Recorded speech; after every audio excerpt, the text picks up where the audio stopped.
दोस्तों, आपको इस वीडियो में एक ऐसा हाथी की कहानी बताने जा रहा हूँ जिसे सुनने के बाद आपका भी दिल मोम की तरह पिघल जाएगा और खुद को रोने से रोक नहीं पाओगे।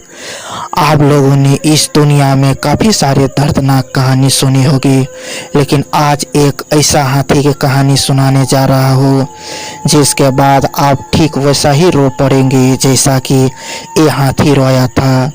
ये वाकई में दिल को दहला देगी। अगर ये वीडियो पसंद आ रहा है तो लाइक और कमेंट कर देना, और जो न्यू यूजर है वो हमें सब्सक्राइब कर ले। आज मैं आपको राजू नाम के हाथी के दर्दनाक कहानी बताने जा रहा हूँ जिसका जन्म लेते ही उसका अभाग्य ने जन्म ले लिया था।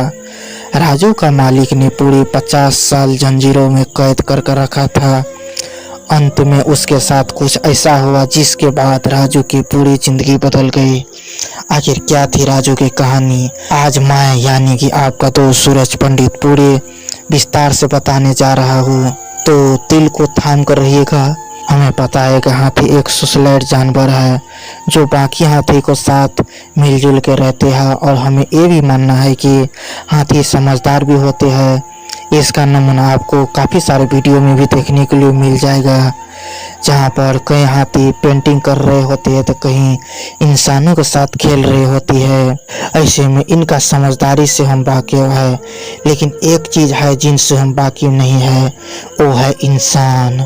जी हाँ दोस्तों, हम इंसान जिसमें अकल तो सबसे ज़्यादा है लेकिन दया उतना ही कम। और यहाँ भी ठीक वैसा ही हुआ, क्योंकि जो हाथी की कहानी बताने जा रहा हूँ उसका नाम है राजू। दोस्तों, राजू का जन्म पता नहीं कब लेकिन जंगल में हुआ था। जन्म के तुरंत बाद उसे चोरी कर लिया गया और उसका माँ से अलग कर दिया था। चोरी करने के बाद उसे बेच दिया गया था, लेकिन ये तो राजू के दुर्भाग्य की सिर्फ शुरुआत है। यहाँ पर जैसे ही आदमी ने इसे खरीदा तो इससे बहुत काम करवाया, और जैसे ही उसका काम समाप्त हो गया ये आदमी ने भी दूसरे आदमी को बेच दिया।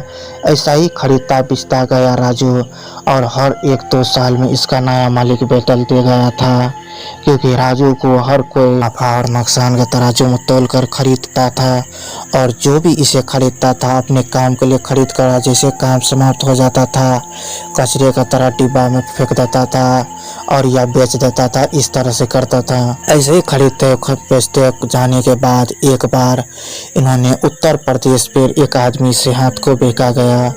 पहले ही से राजू काफ़ी कमज़ोर और खान पान न मिलने की वजह से बीमार था, जिस वजह से ये आदमी ने बहुत कम पैसा में राजू को खरीदा था। लेकिन यहाँ से इसका दुर्भाग्य और बढ़ गया था, क्योंकि ये आदमी जो इसे खरीदा था वो नशे का था और नशा करता था, जिस वजह से राजू को बहुत मारता था। और इतना ही नहीं, राजू को खरीदने के बाद भीड़ वाला जगह पर ले जाता, जिस वजह से वो काफ़ी सारे पैसे कमाता था और इसे रात को नशे का इंतजाम हो जाता था। ऐसा ही दिन बीतता गया और राजू इस एरिया में सबसे फेमस हो गया था, जिस वजह से काफ़ी लोग राजू को देखने और फोटो खिंचाने उस पर सवारी करने आते थे। इस वजह से इसका मालिक का आमदनी बढ़ता गया, लेकिन राजू को इतनी मेहनत करने के बाद भी कुछ नहीं मिलता था, नहीं खाना और नहीं अपने मालिक का प्यार, क्योंकि जैसे ही काम पर से आता था तो रात को उसे खुले में छोड़ देता था, जिस वजह से भूखा राजू सड़क पर फेंके कचरे को पन्नी उठाकर खा जाता था, जिस वजह से ये और दिन प्रतिदिन बीमार होता गया।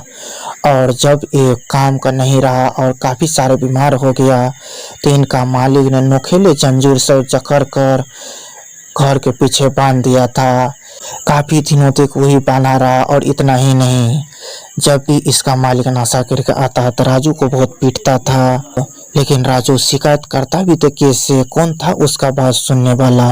एक बेजुबान जानवर सिर्फ दर्द से तड़पता था और अपने मालिक को मार सहता था, लेकिन दर्द सहने के बावजूद भी अब इसका किस्मत चमकने वाला था, क्योंकि एक बार यहाँ पर वाइल्ड लाइफ संस्था को इस बात का पता चला और राजू को आज़ाद करने की सोची। तो उन्होंने जैसे कोर्ट पे ऑर्डर दिया तो कोर्ट को ऑर्डर आने में 1 साल लग गए, जिस वजह से आधी रात को इन्होंने ऑपरेशन सक्सेस करने के लिए राजू को आज़ाद करने चाहा और जैसे ही वहाँ पर आज़ाद करने के लिए उसका पेड़ से नकलो जंजीर काट रहे थे तो उसमें जंग लगने की वजह से काफ़ी सारे घाव हो गए थे और जैसे ही जंजीर काट रहे थे इस वजह से राजू को काफ़ी दर्द होता था और चिल्ला उठते थे। लेकिन जैसे तैसे राजू को आज़ाद किया और यहाँ पर उसका घाव को भी मलहम पट्टी किया और पेट भर खाना खाने दिया। इस वजह से जैसे ही इसे पेट भर खाना खाने और आज़ाद रहने की वजह से राजू अपने आप को रोने से रोक नहीं पाया। शायद अगर इस संस्था को इस राजू को खबर नहीं लगती तो राजू हमारा भी आज जिंदा नहीं होती। दोस्तों, अगर आपको ये हाथी का मालिक आपके सामने हो तो आपको क्या करने की इच्छा करेगा, कमेंट में ज़रूर बताइएगा। और इसी तरह से वीडियो देखने के लिए चैनल को सब्सक्राइब कर लेना। तो चलिए आज के लिए इतना ही।